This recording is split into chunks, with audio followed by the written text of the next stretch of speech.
Hello my dear friend, welcome back to our channel. तो आज की हमारी वीडियो का टॉपिक है सेलेक्टिव इन्वेंटरी कंट्रोल। बहुत ज़्यादा इंपॉर्टेंट टॉपिक है, एग्जाम में काफ़ी बार आता है। क्या है selective inventory control? One must have heard of the phases the vital few and trivial many. ठीक है। One will find that the number of tax payer in the country are not more than 10%। ठीक है।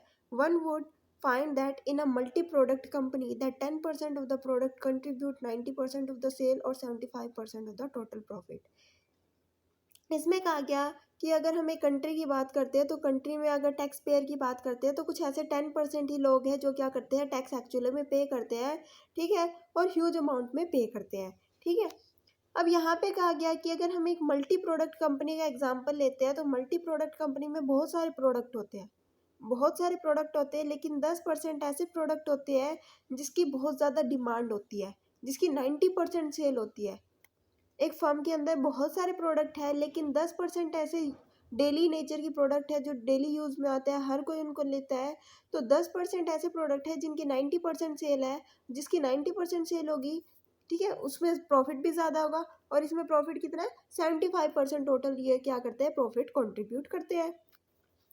अब primary objective of inventory control is to minimum cost, यानी कि primary objective क्या है, क्यों हमें इन्वेंट्री को कंट्रोल करना है, ताकि हम जो कॉस्ट है वो क्या हो, मिनिमम आए। इन्वेंट्री अगर हम अपने पास रखेंगे तो कहीं ना कहीं हमें उसको स्टोर करके रखना पड़ रहा है, तो उसकी कॉस्ट भी आएगी, हैंडलिंग कॉस्ट भी आती है। तो हमें उसी सामान को अपने शॉप में, अपने स्टोर में रखना है जिसकी ज़्यादा डिमांड है। ठीक है। क्योंकि अगर हम इन्वेंट्री रखते हैं, अगर उसकी सेल ना हुई तो कहीं ना कहीं वो ख़राब हो जाएगा। तो हमें उसी प्रोडक्ट को, उसी चीज़ों को अपने स्टोर में रखना है जिसकी ज़्यादा डिमांड है। अगर वो सामान अगर हमारे स्टोर में नहीं मिला तो हमारे कस्टमर नाराज़ हो जाएंगे, वो हमसे सामान खरीदेंगे नहीं। इसलिए हमें उन चीज़ पे ज़्यादा ध्यान रखना है जिसकी ज़्यादा डिमांड है, जिसकी ज़्यादा सेल है, जिसमें एक फर्म ज़्यादा प्रॉफिट अर्न करती है। Control item of high value consumption because they give us the greater return, यानी कि हमें उन आइटम को ज़्यादा कंट्रोल करना है, उन आइटम पे ज़्यादा ध्यान रखना है जो कि क्या है, जिनकी कंजम्पशन ज़्यादा होती है। ठीक है। जिनकी कंजम्पशन ज़्यादा है, क्योंकि ये हमें ज़्यादा से ज़्यादा रिटर्न प्रोवाइड करते हैं।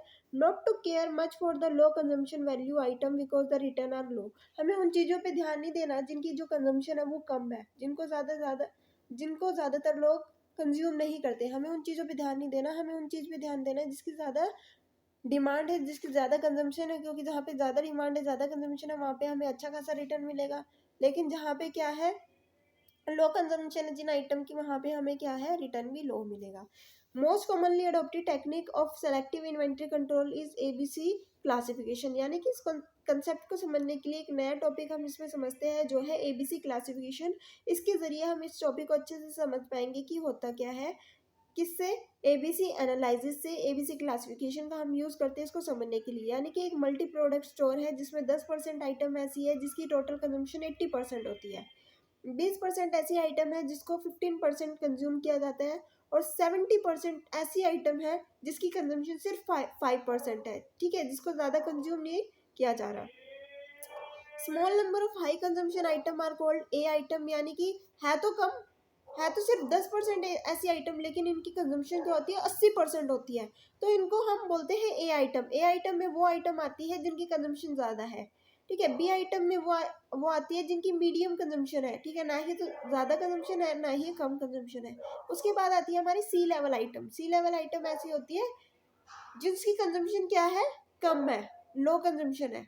तो ABC analysis does not depend upon unit cost of the item but of its total annual consumption, यानी कि हम एबीसी जो एनालिसिस किया उसमें हम जो है एक पर्टिकुलर प्रोडक्ट की कॉस्ट क्या है उसको हम ध्यान नहीं दे रहे, बल्कि हम ये देख रहे हैं कि एक पर्टिकुलर आइटम को कितना कंज्यूम किया जा रहा है। एनुअल कंजम्पशन पे हम क्या करते हैं, कॉन्सेंट्रेट कर रहे हैं।